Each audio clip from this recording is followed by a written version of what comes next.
I mean, look, you got, opening a Nightmare on Elm Street, Freddy ding, ding, ding, building his glove, opening a shocker. It's even the way it's shot is very similar. You have the use of dreams. You have the use of everyday appliances used against, the heroes or the victims. So Freddy, the phone, I'm your boyfriend now, Nancy. Shocker is the lazy boy chair that comes to life, and the eyeballs was like eyeballs. And it's funny because Nightmare on Elm Street, Freddy Krueger gets you in your dreams. Horace Pinker gets you through electrical appliances, gets you through body hopping. Rewatched it recently. I totally forgot about the body hopping. Like he's possessing people, like Fallon or The First Power. It's like everything but the kitchen sink was tossed at them. Freddy had the red and green sweater and the fedora, and Horace Pinker had the orange jumpsuit. Go in balls deep.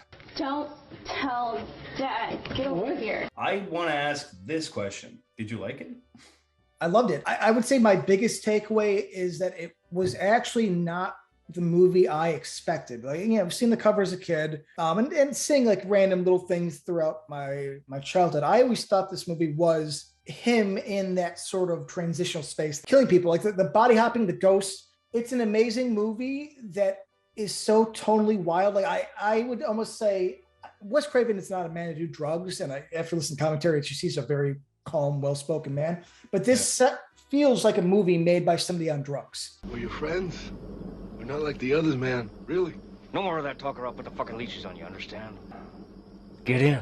What I like about this movie and what I took away from my first or second rewatch was the bizarreness of it. It goes so far. Like you said, everything in the kitchen sink. I didn't know that. So, I mean, the body hopping I knew once you told me in our last episode, but it shifts. Like the ghosts come in, and then all of a sudden it's an action movie, it's a rock movie, but then it's this drama, it's a love story, then it's this like weird cool effects thing, and Horace Pinker is like a rock and roll character. I had no idea. I don't know, because you always said he's like the next Freddy Krueger, so I thought he's going to be a very stoic man, maybe a line here and there, a witty line. That motherfucker talks the entire time. It's hard to outrun, ready, kill one, asshole.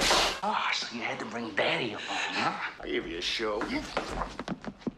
Looking at Shocker, I love it for exactly the reasons I didn't love it when I first saw it. You look at the first like 35, 40 minutes when, they go and hunt down Horace Pinker in the house. The cops are going there, and there's televisions with corpses or like lakes, if I remember correctly, and stuff. And he's whacking them one by one. And it's unnerving. It's suspenseful. It's dark. He's not a funny guy at first. He's an evil motherfucker, man. He's violent. He's Freddy on steroids, But then after he gets shocked, after he gets the chair and he comes back, they turn him into Freddy circa part 4, where he's goofy. I was always disappointed that Mr. Craven didn't keep to the tone of the first act before he gets executed. But today, I appreciate it. He just went all in, man, all out and all in, all everywhere, man. He said, yeah, fuck it, let's just rock and roll. And the soundtrack kind of echoes the film itself. It's a rock and roll movie, man. Craven has come out hardcore against the later Freddys. He's like, he's too fucking jokey. He talks too much. Yeah. Hence why in New Nightmare, Freddy said almost nothing, was barely in the movie, and was creepy as hell. And I love New Nightmare, but I know we've talked about him. Some people do, some people don't. Horace Pinker, what surprised me is he was Freddy 4.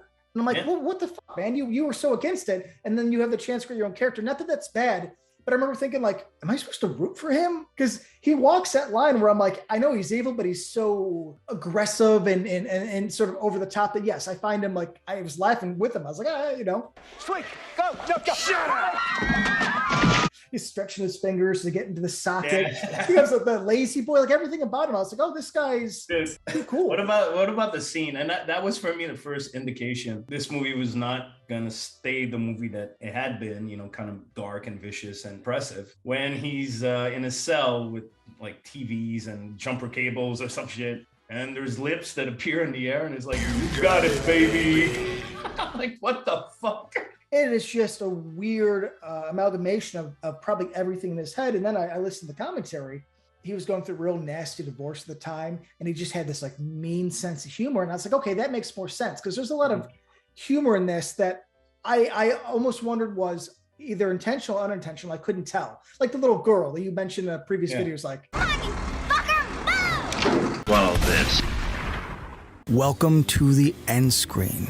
Because we have our most popular videos up here, our latest videos over here, our modern reviews up here, and of course, the subscribe button right here, guys. Every little bit counts, and we do appreciate the support.